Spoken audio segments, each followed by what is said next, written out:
Hello everyone. Today we are going to discuss about the semi-conservative DNA replication.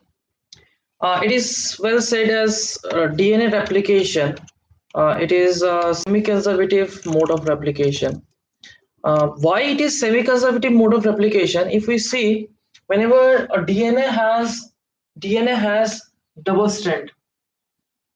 Okay, DNA has double strand.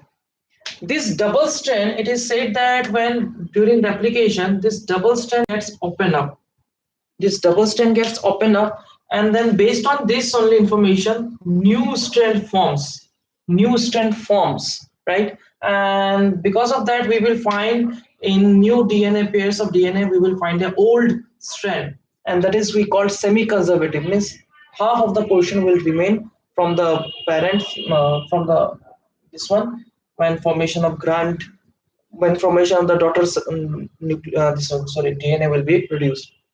So the same thing has been said here in the semi-conservative DNA replication, and this experiment, if you could see properly, this experiment is of Messelson and Stahl experiment.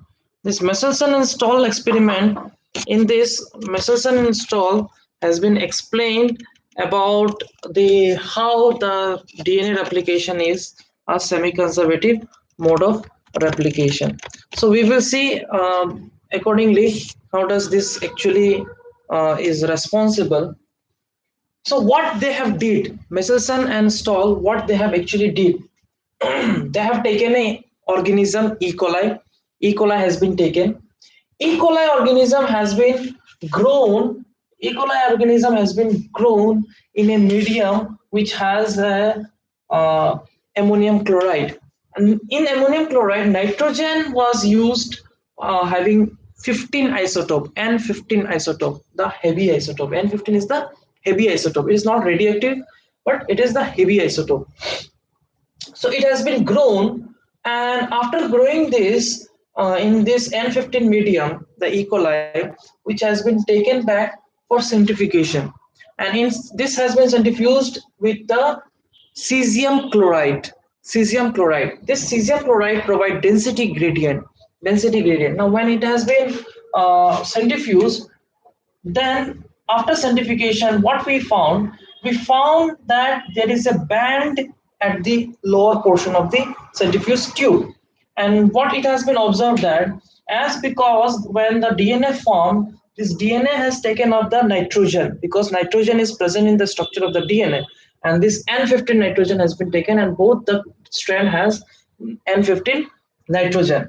So this has been observed. Now, after 20 minutes, it has been kept for 20 minutes. It has been grown because 20 minutes is the complete life cycle of the E. coli. After 20 minutes, uh, it has kept in N15, and then after 20 minutes, it has been transferred to the N14. N14 now, same was there, ammonium chloride, but N14 isotope was used, which is a light isotope, When N15 in N15 it has been grown, after growing in N15, after this 20 minutes, it has been centrifuged.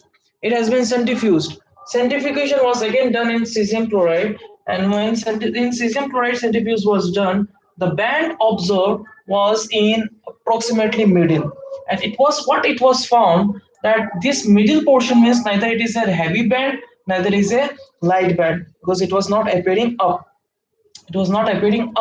Right? So it is said as it is a hybrid, it is forming hybrid, and because of that, what we are finding actually DNA is having N1, this got separated, and one strand is having N15, this is also get separated, and the new strand which has been formed, this is of N14, because the medium was having N14 in the next generation, in the second generation.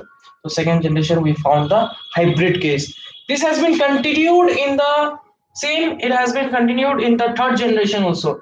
Third generation also, it was kept in N14, and then it has been went for centrifugation. In cesium chloride. Again, it has been went for centrifugation in cesium chloride, and when it has been centrifuged, it was found that there is a hybrid band which has appeared in second generation, the same band appeared in the third generation, and above that another band appeared of the light band, that is light band. So what we found that these two strands got separated, N15 N15. So it is N15 and this one is N15, which was carried forward from this first generation. It is still now it is present here. We got the evidence, and the new strand, these two strand got separate here, and new strand whatever it formed, all were N14, all were N14. Because of that, we found two light band, and this was two hybrid band. This two was for hybrid band, and this one is for light band. And from here, it has been concluded that as whatever we have not pursued it in N15 medium in other generation, but this N15 medium was there still even in the third generation.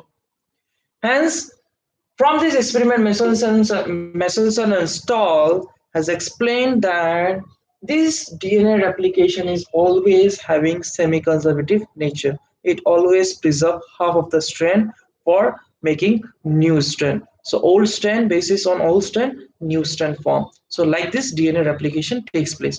Not only Messelson and Stahl who has experimented in 1958, other than that also Messelson and Stahl, other than Messelson and Stahl, Taylor and his colleague, another scientist group, Taylor and their colleagues, they have did an experiment in a plant that is called fava beans plant.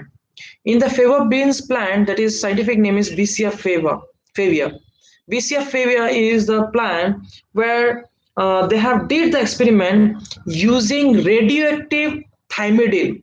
Radioactive thymidine has been used in the fava beans plant by Taylor and colleagues for the study of this semi-conservative method, and they also found the same thing. Yes, that DNA is a semi-conservative mode of replication. So these are the examples from which we can find out how the DNA is doing for the replication.